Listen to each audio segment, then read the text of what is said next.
Hello guys, நான் உங்க தினேஷ்குமார். நான் வந்து பார்த்துருந்தீங்கன்னா, இந்த 2024 ஏஎல்பி வந்து நான் கிளியர் பண்ணியிருந்தேன். ஸோ இதில வந்து நான் என்னென்ன யூஸ் பண்ணேன், என்ன மெட்டீரியல் யூஸ் பண்ணேன், யாரை ஃபாலோ பண்ணேன்ற டீட்டெயில்ஸ் வந்து நெறைய பேர் கேட்டிருந்தீங்க. ஸோ அதான் வந்து நான் சொல்றேன். ஸோ ஃபர்ஸ்ட்டு என்னோட பேசிக் இதுவும் கேட்டிருந்தீங்க. என்னோட ப்ரொஃபைலையும் கேட்டிருந்தீங்க. ஸோ என்னோட குவாலிஃபிகேஷன் என்னன்னு சொல்லி அந்த மாரி டீட்டெயில்லாம் கேட்டிருந்தீங்க.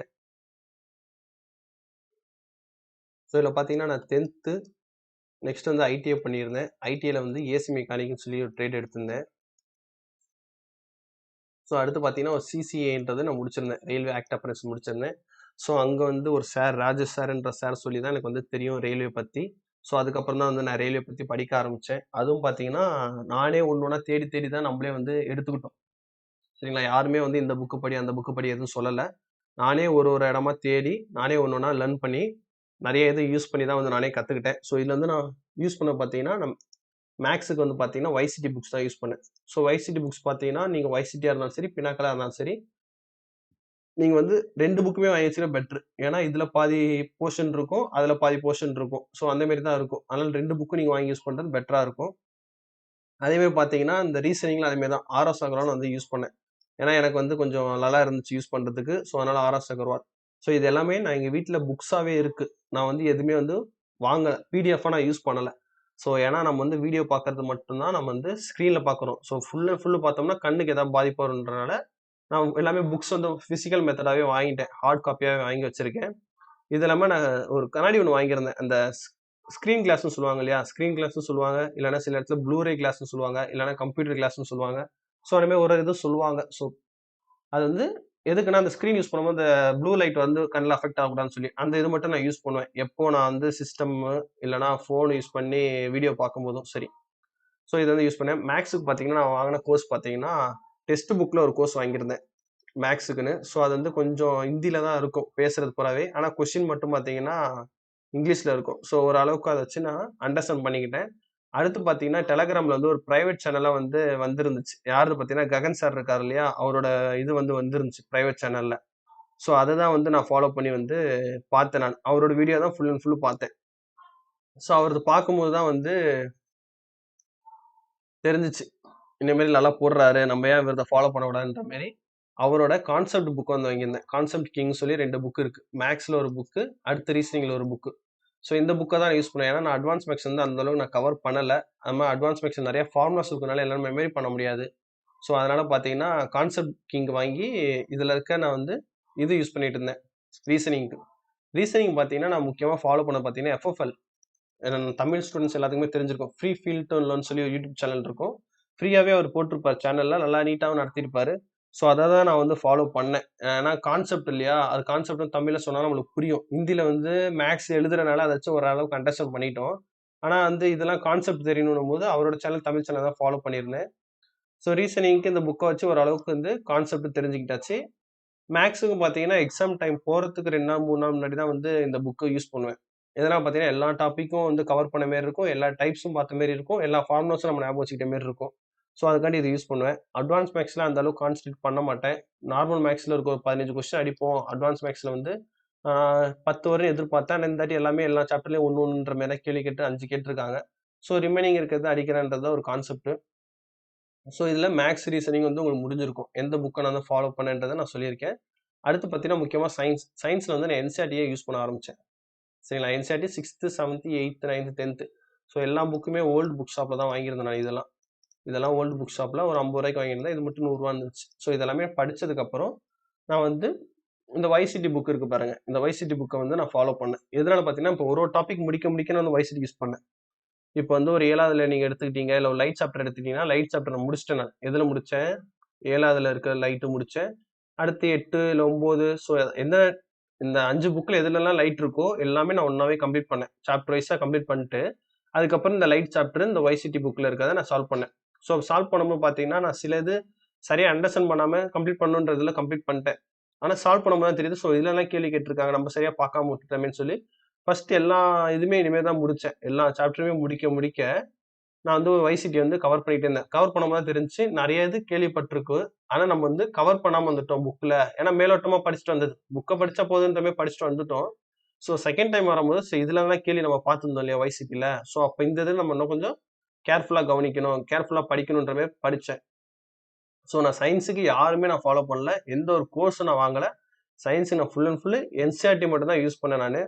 ஸோ அதை படித்து அதுக்கப்புறம் YCT யூஸ் பண்ணேன். YCT யூஸ் பண்ணும்போது தான் நம்மளுக்கு தெரிஞ்சிச்சு ஏகப்பட்ட கொஸ்டின்ஸ் வந்து நான் புக்கில் படிக்காமல் வந்திருக்கேன், கவனிக்காமல் வந்திருக்கேன்ற மாதிரி. அதுக்கப்புறம் பார்த்தீங்கன்னா நல்லா புக்கு ஃபுல்லாக நல்லா தெளிவாக படித்தேன். அந்த டயக்ராம் கீழே கொடுத்துருக்க பேர், இல்லைன்னா அந்த ஏதாவது ஆக்டிவிட்டிஸ் கொடுத்துருப்பாங்க இல்லையா, அந்த ஆக்டிவிட்டீஸில் இருக்கிறது எல்லாமே படித்து, ஸோ அதுக்கப்புறம் இது போடும்போது பார்த்தீங்கன்னா எல்லாம் ஃபுல் அண்ட் ஃபுல்லு போன வருஷம் கேட்ட எல்லா கொஸ்டின்ஸ், இந்த 2022 குரூப் டி இருக்கு இல்லையா, அது முதற்கொண்டு எல்லாமே வந்து பார்த்தீங்கன்னா என்சிஆர்டில லைன் பை லைன்ல இருந்து எடுத்திருக்காங்க. ஸோ இப்போ நடந்த ஏஎல்பியா இருக்கட்டும், அதே மாதிரி டெக்னீஷியனா இருக்கட்டும், ஜேஇஆ இருக்கட்டும், இந்த 3 இதுவுமே நான் கொஸ்டின் அனலைஸ் பண்ணேன். எல்லாம் ஃபுல்லாவே பார்த்தீங்கன்னா உங்களுக்கு என்சிஆர்டி தான். வேற எதுல இருந்து கொஸ்டின் அவுட் ஆஃப் சிலபஸே உங்களுக்கு கொஸ்டின் வரல. ஸோ அதனால உங்களுக்கு இது போதும். ஸோ இந்த சயின்ஸ் முடிச்சிட்டீங்க அப்படின்னா நீங்க பினாக்களுக்கும் போக, சரிங்களா? பினாக்களோட சயின்ஸ் இந்த சயின்ஸும் வேற வேற கொஸ்டின்ஸ் ரெண்டுமே காப்பி பண்ண கொஸ்டின்ஸே கிடையாது. இதுல வேற கொஸ்டின் இருக்குன்னா அதுல வேற கொஸ்டின் இருக்கும். ஸோ 2 புக்கையும் பார்த்துக்கோ. நான் பினாக்கள் பார்த்தீங்கன்னா நான் வந்து இதுல தான் பார்த்தேன், சிஸ்டம்ல பார்த்தேன். ஏன்னா கடைசி டைம்ல தான் எனக்கு வந்து பினாக்கள் வந்து வந்துச்சு. ஸோ சும்மா என்ன இருக்கு பார்ப்போமே, 2 ஒரே கொஸ்டினா தான் இருக்கும்னு நினைச்சு நான் பார்க்க ஆரம்பிச்சும் போது தான் தெரிஞ்சுச்சு நம்ம பார்க்காத கொஸ்டின்லாம் இருக்குது. ஸோ அப்போ இது வேற அது வேறன்ற மாதிரி இருந்துச்சு. அதனால ஒரு அவசரத்துல பார்க்கறதுனால பினாக்கள் வந்து நான் சிஸ்டம்லேயே பார்த்துட்டேன் சயின்ஸுக்கு. ஸோ இதுலேயே உங்களுக்கு வந்து ஃபர்ஸ்ட் ஸ்டேஜ் வந்து முடிஞ்சிருக்கும். இது வந்து ஏஎல்பிக்கு வந்து ஃபர்ஸ்ட் ஸ்டேஜ் குவாலிஃபை நேச்சர் தான். அதனால உங்களுக்கு பிரச்சனை இருக்காது. நீங்க இதில் தெளிவாக படிக்கணும்னு நினைச்சீங்கன்னா பிசிக்ஸ் மட்டும் தெளிவாக படிக்கணும் நீங்க. ஏன்னு பார்த்தீங்கன்னா ஸ்டேஜ் 2க்கு கூட உங்களுக்கு வந்து வரும். அதனால பிசிக்ஸை நீங்க வந்து தெளிவாக படிச்சிடணும். அதே மாதிரி ஸ்டேஜ் 1லயே நீங்க மேக்ஸ் ரீசனிங்க தெளிவாக முடிச்சிட்டீங்கன்னா உங்க ஸ்டேஜ் 2 போகும்போது கடைசி ஒரு 5 டேஸ்ல மட்டும் நீங்க பார்த்தா போதும். ஸோ அதுக்கு அடுத்து பார்த்தீங்கன்னா டைரக்டா நீங்க வந்து ஸ்டேஜ் 2, அதாவது ஸ்டேஜ் 1க்கு ஆன்சருக்கு வந்ததுக்கப்புறம் நல்ல மார்க் எடுத்திருக்கேன்னு உங்களுக்கு தோணும் போது கட்டாயம் நீங்க வந்து ஸ்டேஜ் 2 ப்ரிப்பேர் பண்ண ஆரம்பிச்சிருங்க. ஸோ இதில் பார்த்தீங்கன்னா உங்களுக்கு ஐடிஏ புக் இது, சரிங்களா? ஐடிஏ புக்கோட WCS அண்ட் இன்ஜினியரிங் டிராயிங் இடி. ஸோ இந்த புக்கு தான். இந்த 2 புக்கையும் நான் கம்பைன் பண்ணி ஜெராக்ஸ் போட்டு ஸ்பைரல் வச்சு தான் நான் படித்தேன் நான், சரிங்களா? வேற எந்த புக்குமே நான் தியரிக்கு வந்து யூஸ் பண்ணல.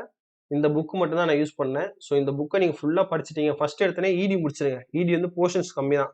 ஸோ இடி இன்ஜினியரிங் டிராயிங் முடிச்சிட்டிங்கன்னா அதுக்கு பார்த்தீங்கன்னா இந்த புக்கு இருக்கும், YCTயோட இன்ஜினியரிங் டிராயிங் புக்குன்றது இருக்கும். ஸோ இதுவும் பார்த்தீங்கன்னா எல்லாமே பிடிஎஃபாக இருந்துச்சு. எல்லாமே வந்து நான் ஜெராக்ஸ் போட்டு எடுத்துக்கிட்டேன். ஏன்னா சிஸ்டம்ல வந்து யூஸ் பண்ண முடியாது. நம்மளுக்கு கண் வந்து டெஸ்ட் முக்கியமாக 6/6 இருக்கு ஃபைனலில். இதெல்லாம் கான்சன்ட்ரேட் பண்ணி அதை விட்டா நம்மளுக்கு வேஸ்ட் தான். ஸோ அதனால கண்ணை பார்த்துக்கணுன்றனால நான் ஃபிசிக்கலாக புக்கை ஜெராக்ஸ் போட்டு நான் வந்து படித்தேன். இதில் பார்த்தீங்கன்னா இந்த இன்ஜினியரிங் டிராயிங் புக்கில் உங்களுக்கு எல்லா எக்ஸாமோட இன்ஜினியரிங் டிராயிங்கும் இருக்கும் கொஸ்டின்ஸ். ஸோ அதனால இது பெஸ்ட்டாக இருக்கும். ஸோ அடுத்து பார்த்தீங்கன்னா நம்மளுக்கு தெரிஞ்ச YCTயோட stage 2 engineering drawing and basic science சொல்லி ஒரு புக் இருக்கும், ட்ரெயின் பொம்மை படம் போட்டு. ஸோ அந்த புக்கு தான் இது. ஸோ இதில் இருக்க இன்ஜினியரிங் டிராயிங் நீங்கள் இந்த இன்ஜினியரிங் ஸ்பெசிஃபிக்காக இன்ஜினியரிங் டிராயிங் புக்கை முடிச்சிட்டிங்கன்னா இதில் இருக்க இன்ஜினியரிங் டிராயிங் உங்களுக்கு ஈஸியாயிடும். அடுத்து பேசிக் சயின்ஸ். இந்த பேசிக் சயின்ஸ் எல்லாமே இந்த ஐடிஏ புக்கை நீங்கள் படிச்சிருப்பீங்க தேரி. அதனால இதில் இருக்க பேசிக் சயின்ஸ் முடிச்சிருவீங்க. அடுத்து நீங்கள் அடிஷ்னலாக படிக்க போகிறது என்ன பார்த்தீங்கன்னா உங்களுக்கு சேஃப்டி இருக்கும், சரிங்களா? சேஃப்டி இந்த புக்கில் இருக்கும். நெக்ஸ்ட் பார்த்தீங்கன்னா உங்களுக்கு கம்ப்யூட்டர் இருக்கும். ஸோ இந்த 4 இது வந்து உங்களுக்கு இருக்கும் அடிஷ்னலாக. ஸோ இதை மட்டும் நீங்கள் கவனமாக இதில் பார்த்துக்கோங்க. பார்த்துட்டிங்கன்னா அது முடிஞ்சுச்சு. முக்கியமாக இதில் என்னன்னா ஸ்கோர் அதிகமாக ஸ்கோர் பண்ணணும். ஸோ எதனால பார்த்தீங்கன்னா கட் ஆஃப் வந்து கம்மியாக தான் வரும். ஏன்னா கட் ஆஃப் வந்து லாஸ்ட் பர்சனோட தான் கம்மியாக வரும். நம்மளுக்கு 1:1 போகிறன்றனால நம்ம கட் ஆஃபை கிளியர் பண்ணால் பத்தாது, நம்ம டார்கெட் வைக்கணும். டார்கெட்டே பார்த்தீங்கன்னா நம்ம 80ல வைக்கணும், சரிங்களா? 80+ வந்து நம்ம போகணும். அப்போ தான் வந்து நம்ம சேஃபாக இருப்போம். நம்ம அது எந்த கம்யூனிட்டியாக இருந்தாலும் சரி. ஸோ கம்யூனிட்டிக்கு எதுவுமே சேஞ்ச் ஆகும். UR OBCலாம் கொடுக்குறீங்கன்னா 80 கொடுங்க, SC குடுக்குறீங்கன்னா 75 கொடுங்க, ST குடுக்குறீங்கன்னா 70 கொடுங்க. என்ன ப்ரோ ST இந்த தாட்டி ஆளே வரல அப்படின்னா அது யோசிக்க வேணாம். ஏன்னா இந்த தாட்டி நிறைய பேர் பார்த்துருப்பாங்க.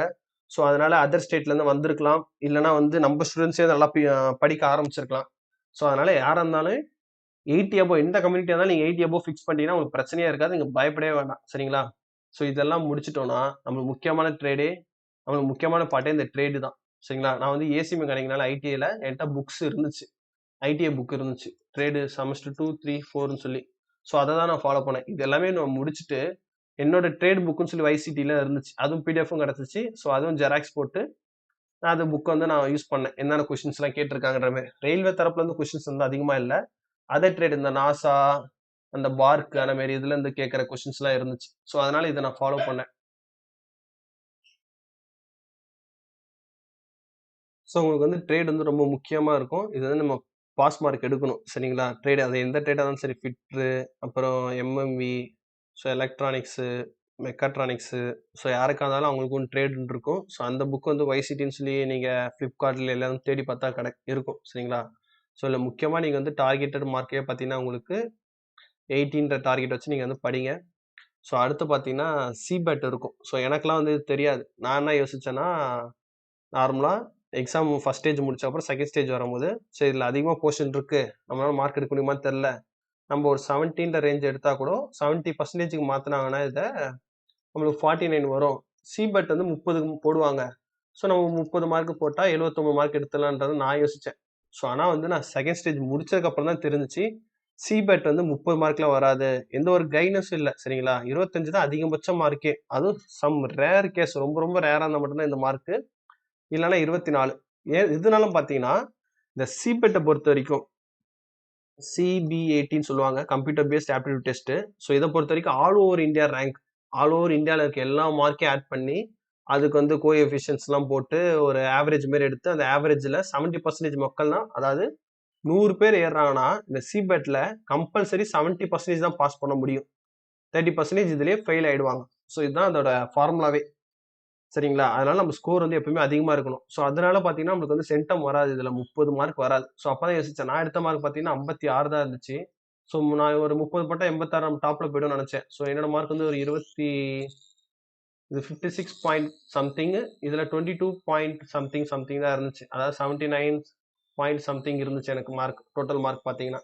ஸோ ஓகே, நம்மளுக்கு வந்து இது இப்போதைக்கு போதும், 18 ரேஞ்சுக்கிட்ட நிற்கிறோம். இப்படி கனெக்ட் பண்ணும்போது நான் கனெக்ட் பண்ணி 24 மார்க் வேணுமே, அப்போ நம்ம எல்லா கொஸ்டினுமே கரெக்டாக போடணுமேன்றதை யோசித்தோம். ஸோ எப்படி போட்டாலும் நம்மளுக்கு வந்து இந்த ஸ்டேஜில் யோசிச்சு என்ன பண்ணுறது தெரியாது. ஸோ இதுவரையும் நம்ம பெஸ்ட்டை கொடுக்கணுன்ற மாதிரி தான் யோசித்தோம். ஸோ இது நம்ம தெரிஞ்சிருந்துச்சுன்னா நம்ம என்ன பண்ணிக்கலாம்னா, இந்த பார்ட் 8 CBT 2ல பார்ட் ஏ இருக்கு இல்லையா, இந்த ஏல நம்ம அடிஷ்னலாக இன்னும் ஒரு 10 கொஸ்டின் ரிஸ்க் எடுத்து போட்டிருக்கலாம். 10 கொஸ்டினோ ஒரு 5 கொஸ்டினோ ஒரு நெகட்டிவ் கொஸ்டின் மீன்ஸ் 4மே ஆன்சர் தெரியாமல் கொடுக்கறது இல்லை. அதாவது 50% ஆன்சர் ஆப்ஷன் ஏ வரணும், இல்லைன்னா பி வரணும். ஸோ இந்த ரெண்டுத்துல எது இருக்கும். ஸோ இந்த மாதிரி கொஸ்டின்ஸ்லாம் நம்ம நிறைய மாட்டோம், இதுவா அதுவான்னு. ஸோ இதெல்லாம் நம்ம தேவையில்லைன்னு நம்ம விட்டு வந்துடும். ஸோ இந்த மாதிரி கொஸ்டின்ஸ் வந்து நம்ம எடுக்கலாம், ரிஸ்க் எடுக்கலாம். ஸோ இவ்வளோ மார்க் மேலே 70 அபோவ் நம்ம போட்டுட்டோம் போது இந்த ரிஸ்க் எடுத்து இந்த 2 கொஸ்டின்ல ஏதாவது கொடுக்கலாம். ஸோ அடிச்சா நம்மளுக்கு மார்க் வரப்போது, இல்லைன்னா 0.3 மார்க் தானே சொல்லி நம்ம ரிஸ்க் எடுக்கலாம். ஸோ இது வந்து நான் சிபெட்ல நம்ம ஃபுல் மார்க் எடுத்துருவோம், சரி அப்புறம் எதுக்கு நம்ம ரிஸ்க் எடுத்துன்னு சொல்லி விட்டுட்டேன். ஆனால் சிபெட்ல இருந்து ஃபுல் மார்க் வராது. ஸோ அதை நம்பி இருக்க வேணாம். உங்களோட பார்ட் ஏ வந்து ரொம்ப ரொம்ப முக்கியம். பார்ட் ஏ வந்து நீங்கள் நல்லா மார்க் எடுக்கணும். அதேமாரி பார்ட் ஏல CBT 2ல பார்ட் பியில் பார்த்தீங்கன்னா பாசிங் மார்க் வந்து வேணும், குவாலிஃபைங் நேச்சர் சரிங்களா. பாஸ் பண்ணணும் இதில் நம்ம, அதனால ரொம்ப கவனமாக படிங்க.